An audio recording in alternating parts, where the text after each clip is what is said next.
katits.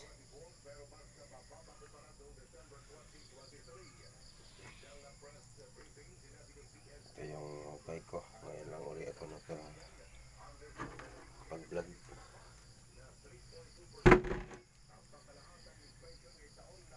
So, kalimutan ko sing i-video tong hidden trail marker na nakuha ko. Itong triangle na ito. Dito ko nakuha. Yan. Last 2 weeks na. Nabawasan ko na ito. Nakaganon. Diyan yan nakabaon.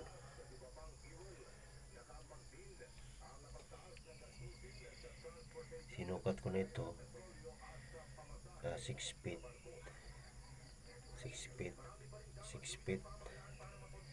Tapos yung haba niya 8 feet yan. So, meron siyang guhit, layering niya 2 inches yan. Tapos itong kapal dito naman ay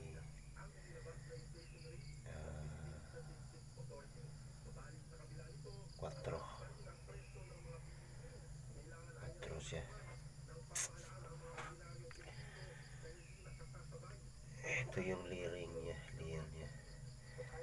Ibig sabihin ito, nakaganon siya.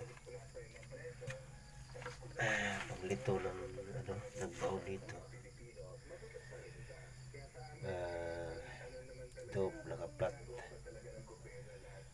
cover ito yung cover na mga bato.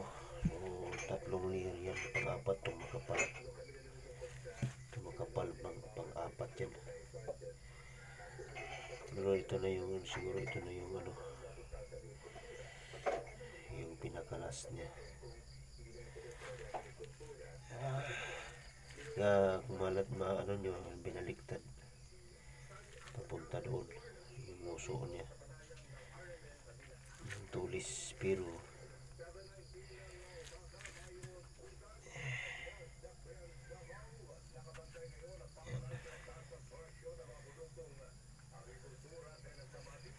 saka yung kanyang yung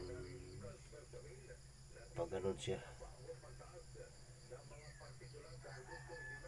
bumaliko sa bawg, matupingo naman.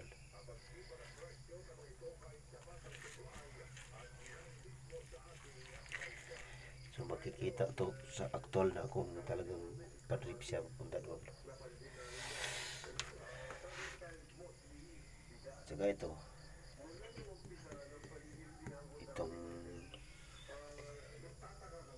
parang sungo sa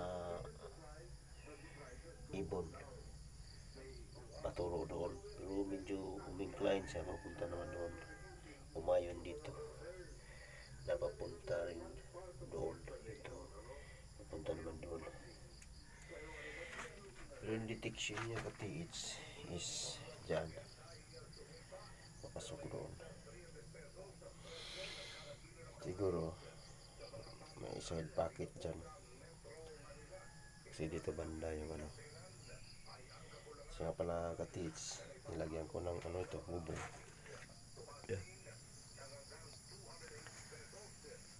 Para di siya pasok pa ng tubig, ulan. So rain or shine na itong, kung matrabaho ito rain or shine, kaso lang may trabaho naman ako, kaya hindi ko ma-focus ito. Kailangan din ng trabaho dahil sa pang-araw-araw wala naman tayong magamit kung wala tayong kita, unless kung certain makakuha tayo, hindi mayroon ng magagastos kahit walang trabaho. So yun lang muna katits. Ngayon ay magkot-kot ako ng kaunti dahil bukas pupunta naman ako sa trabaho. sikapin kong ano rin ng mga gamit na ano, hindi kayo mahirapan, hindi naman umano. Pera lang inaano ko dahil tapos talaga. Maraming salamat mga katits. Sana i-follow nyo yung ano ko, yung video. Mag-umpisa na akong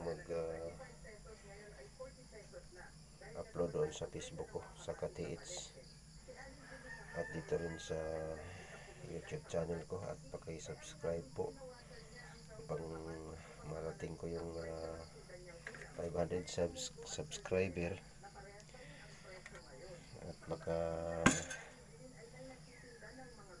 ano na.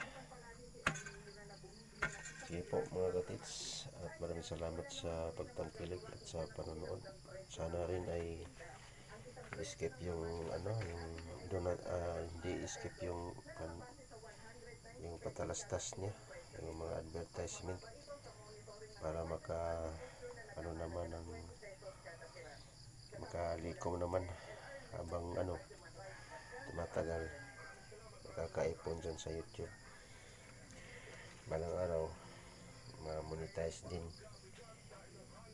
Yun lang mga katits, maraming salamat.